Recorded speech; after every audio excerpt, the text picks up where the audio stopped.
તો પ્રધાનમંત્રી નરેન્દ્ર મોદી એક્સપ્રેસ વેનું ઉદ્ઘાટન કરવા માટે પહોંચી ગયા છે અને થોડીક જ વારમાં તેઓ સભા સંબોધવાના છે।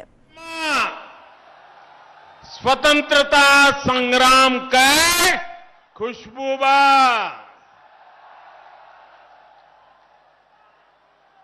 कोयरीपुर के युद्ध भला के भुलाई सकत है।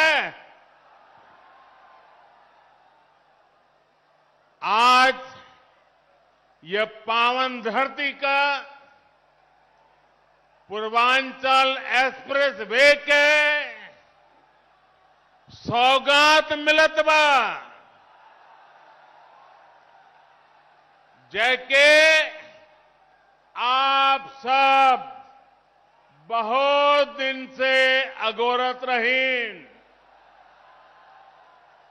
आप सभी का बहुत बहुत बधाई।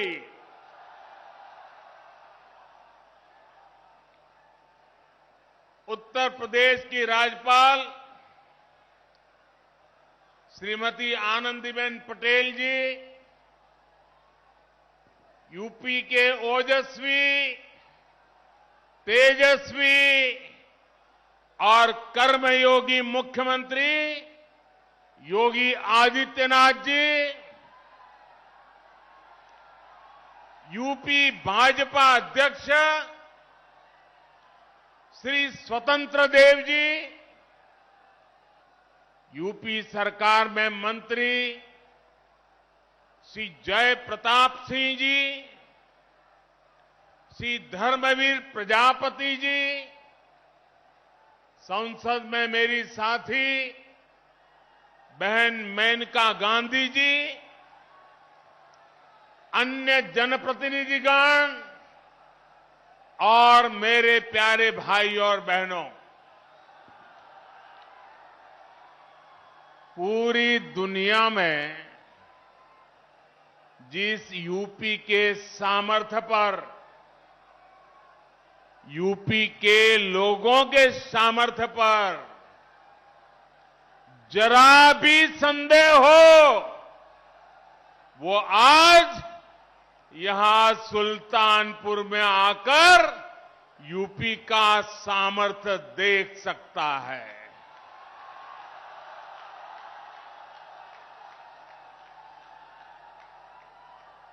तीन चार साल पहले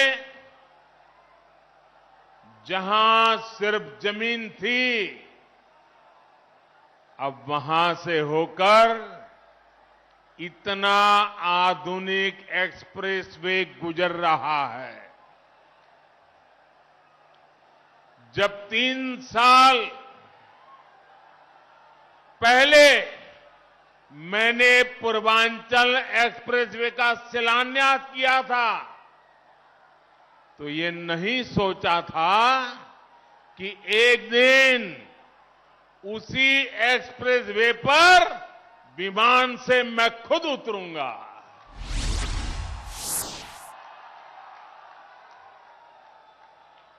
ये एक्सप्रेसवे उत्तर प्रदेश को तेज गति से बेहतर भविष्य की ओर ले जाएगा। ये एक्सप्रेसवे यूपी के विकास का एक्सप्रेसवे है। ये एक्सप्रेसवे यूपी की प्रगति का एक्सप्रेसवे है। ये एक्सप्रेसवे नए यूपी के निर्माण का एक्सप्रेसवे है। ये एक्सप्रेसवे यूपी की मजबूत होती अर्थव्यवस्था का एक्सप्रेसवे है। ये एक्सप्रेसवे यूपी में आधुनिक होती सुविधाओं का प्रतिबिंब है। ये एक्सप्रेसवे यूपी की दृढ़ इच्छा शक्ति का पुनीत प्रगटीकरण है। ये एक्सप्रेसवे यूपी में संकल्पों की सिद्धि का जीता जागता प्रमाण है। ये यूपी की शान है, ये यूपी का कमाल है।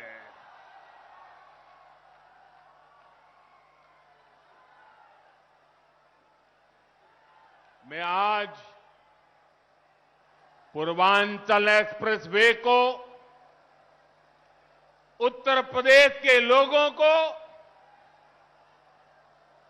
समर्पित करते हुए अपने आप में धन्य महसूस कर रहा हूं। साथियों, देश का संपूर्ण विकास करने के लिए देश का संतुलित विकास भी उतना ही आवश्यक है।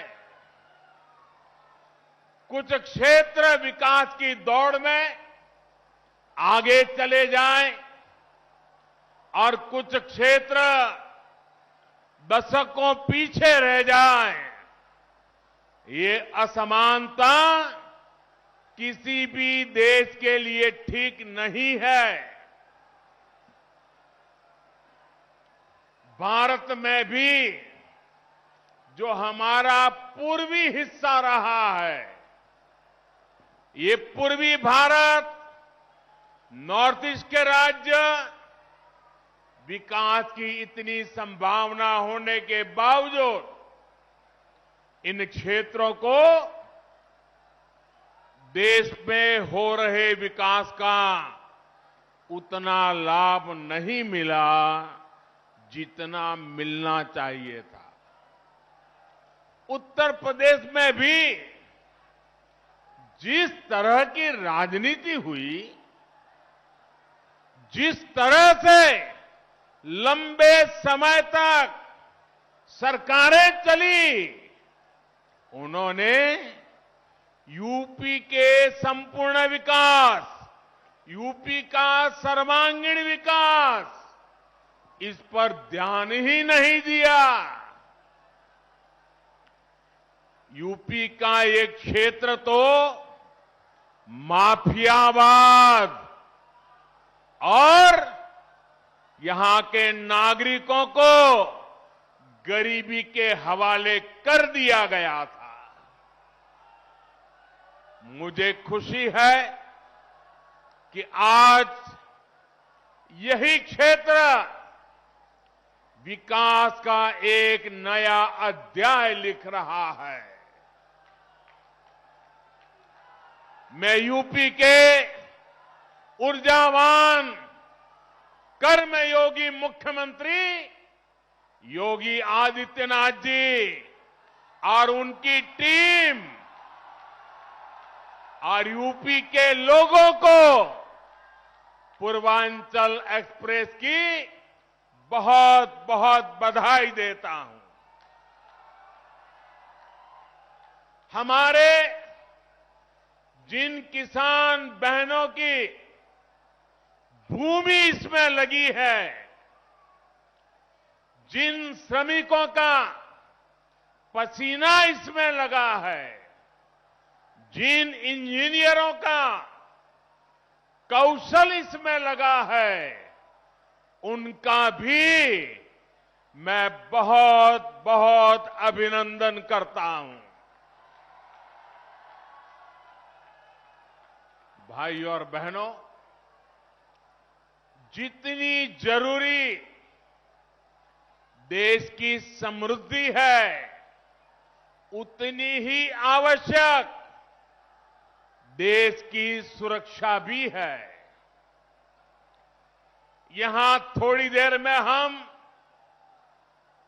देखने वाले हैं कि कैसे अब इमरजेंसी की स्थिति में पूर्वांचल एक्सप्रेसवे हमारी वायुसेना के लिए एक और ताकत बन गया है।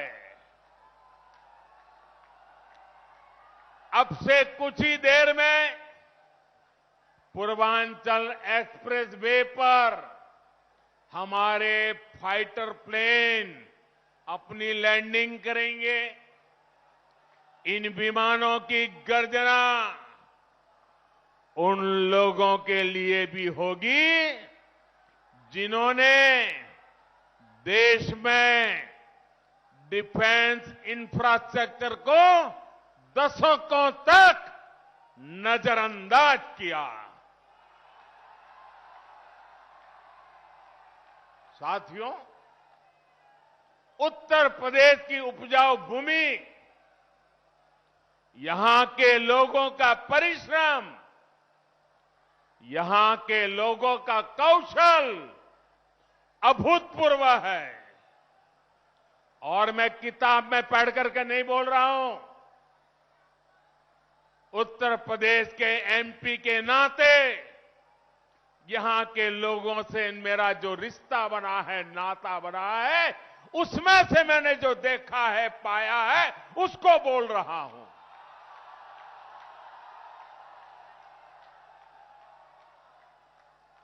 यहां के इतने बड़े क्षेत्र को गंगा जी और अन्य नदियों का आशीर्वाद मिला हुआ है, लेकिन यहां 7-8 साल पहले जो स्थिति थी, उसे देखकर मुझे हैरानी होती थी कि आखिर यूपी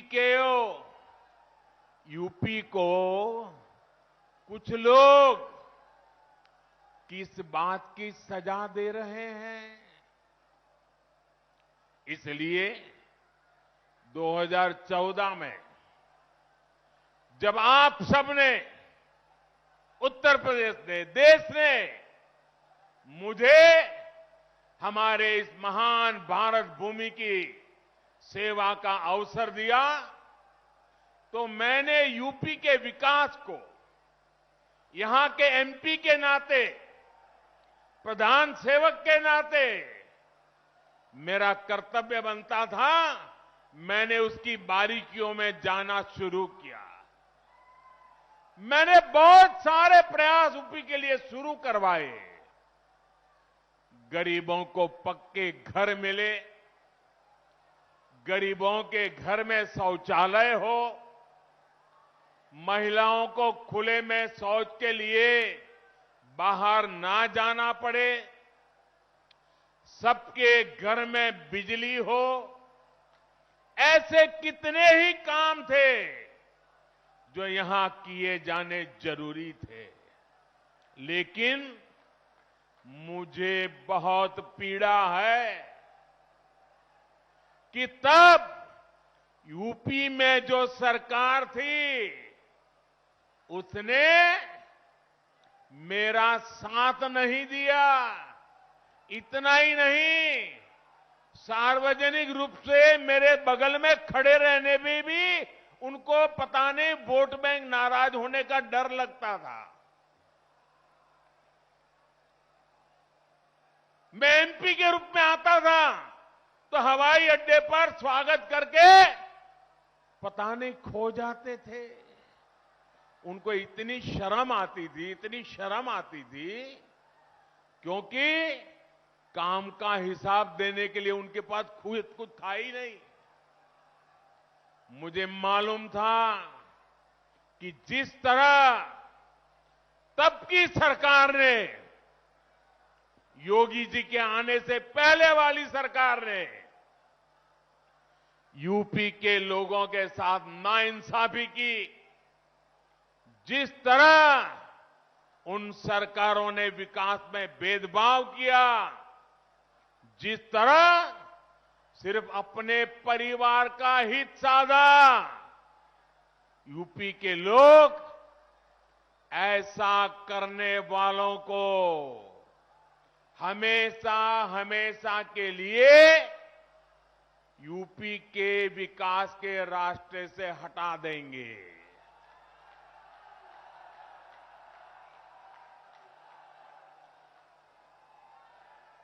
और 2017 में आपने तो ये करके दिखाया है। आपने प्रचंड बहुमत देकर योगी जी को और मोदी जी को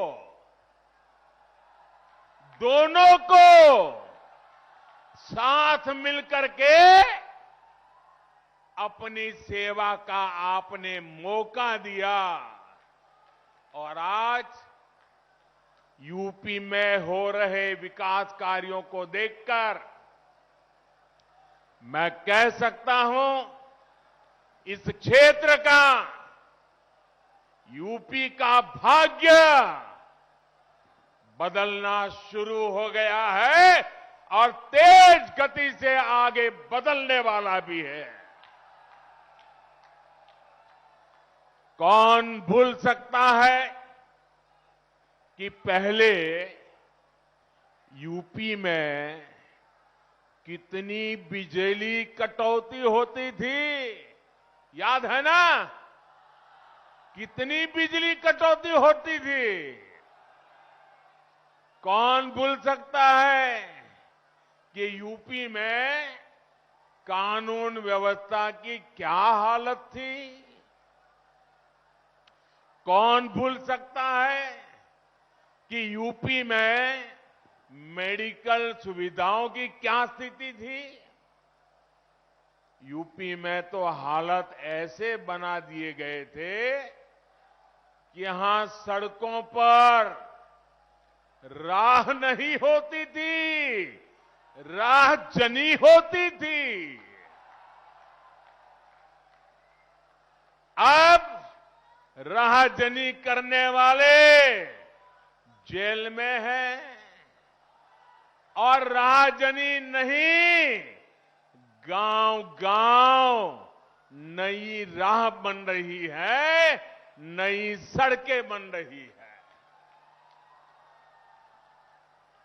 बीते 4.5 वर्षों में यूपी में चाहे पूरब हो या पश्चिम, हजारों गांवों को नई सड़कों से जोड़ा गया है। हजारों किलोमीटर नई सड़कें बनाई गई हैं। अब आप सभी के सहयोग से, उत्तर प्रदेश सरकार की सक्रिय भागीदारी से यूपी के विकास का सपना